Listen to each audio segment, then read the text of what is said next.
Jai Gurudev. Today I am going to discuss about the dimensional analysis. Dimensional analysis.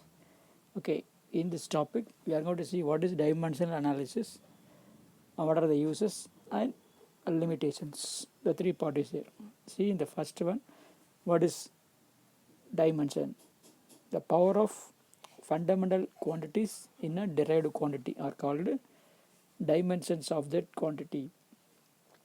And then I should know the dimensions for fundamental quantities: length L, mass M, time T, temperature K, current A. So these are all the dimensions for the fundamental quantities. See, you know the idea what is dimension. Dimension means, for example, distance as dimension L, area means dimension L square, volume as dimension L cube, time as dimension T, speed means dimension L by T. So this is a way we can write the dimensions. See, I will derive the dimension for derived quantity. See, for the case of density, you know the formula mass by volume. So what is the dimension for mass? M, volume, that is length into breadth into height, that is L cube. So we can write ml power minus 3. This is a dimension for physical quantity of density. I mean, right, dimension for the derived quantity density. So this is the way we can derive length, dimension for length L, dimension for mass M, dimension for time T, velocity L t power minus 1, acceleration L t power minus 2, force M L t power minus 2, discharge, that is L cube into t power minus 1, mass density m L power 3 minus 3, pressure m L power minus 1 t power minus 2, energy m L square t power minus 2. You can use this one from the quantity. You can take practice for derive the dimensional formula for the derived quantity. And four categories of physical quantities. One is dimensional variable, dimensionless variable, dimensional constant, dimensionless constant. What is dimensional variable? See, the physical quantity that have dimensions but do not have any fixed value. For example, force, velocity, work, power, they have the different value. So variable value. So that is called dimensional variable. Next one, dimensionless variable, the physical quantity which have neither dimension nor fixed value, that are called specific gravity, strain, angle, etc. And dimensional constant, the physical quantity which possess dimensions and have fixed value. Gravitational constant, Planck constant, velocity of light, velocity of light 310 power 8, it's a fixed value. They have the dimension as well as fixed value. Next one, dimensionless constant, the quantity which do not possess dimensions but have fixed value.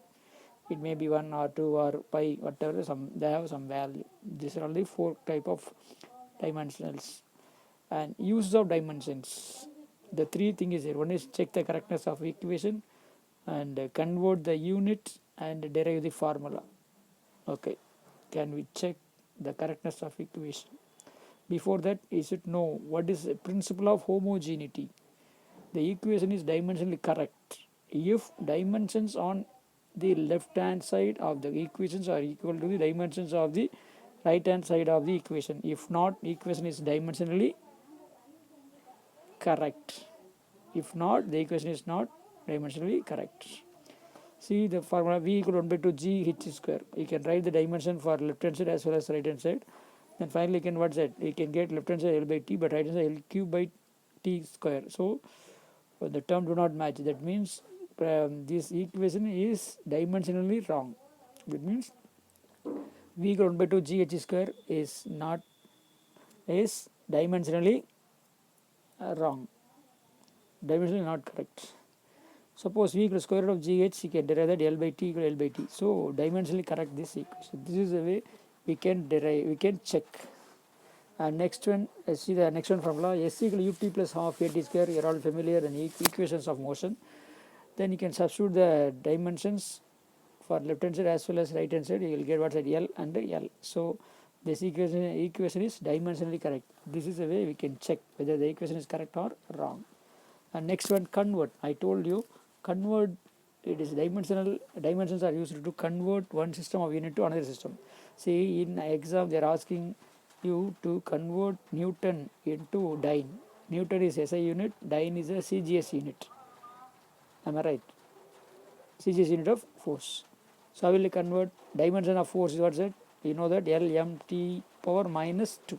First of all, you write Newton. Newton means 1 Newton equals formula. You know that for the case of SI unit, length is measured by meter, mass is measured by kg, time is measured by second. So 1 m, 1 kg, 1 s power minus 2. Same way dyne, it's a CGS system. Based on CGS system, the length is measured by centimeter, mass is measured by gram, and time is measured by seconds. So we can write 1 centimeter, 1 gram, 1 s. So 1 Newton by 1 dyne equals 1 m by 1 centimeter, 1 kg by 1 gram, 1 s by 1 s power minus 2. So you can rearrange the equation, simplify this one, what you are getting? 10 power 5.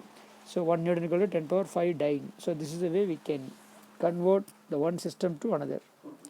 And finally you can go for derive the formula. How will you derive the formula? The derive formula is, the dimension is mainly used for making, or what do you call, making relation between the physical quantity. For example, now we are going to derive the time period of simple pendulum. For this case, time period of simple pendulum is directly proportional to length as well as directly proportional to gravity, acceleration due to gravity. So you can write L power, you can directly write T directly proportional to L power A G power B, or T equal to K into L power A G power B. Here you can write dimensions of T, you write L power 0 M power 0 T power minus 1. Sorry, T power 1.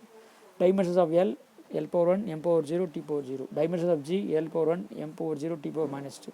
Then you can substitute the dimensions and also raise the powers. And finally you can get outside L power 0 M power 0 T power 1 and K into L power A plus B M power 0 T power minus 2B. Now base are equal, so the power should be equal.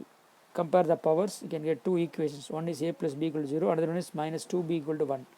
Then solve the equation, you can get A equal to outside 1 by 2, B equal to minus 1 by 2.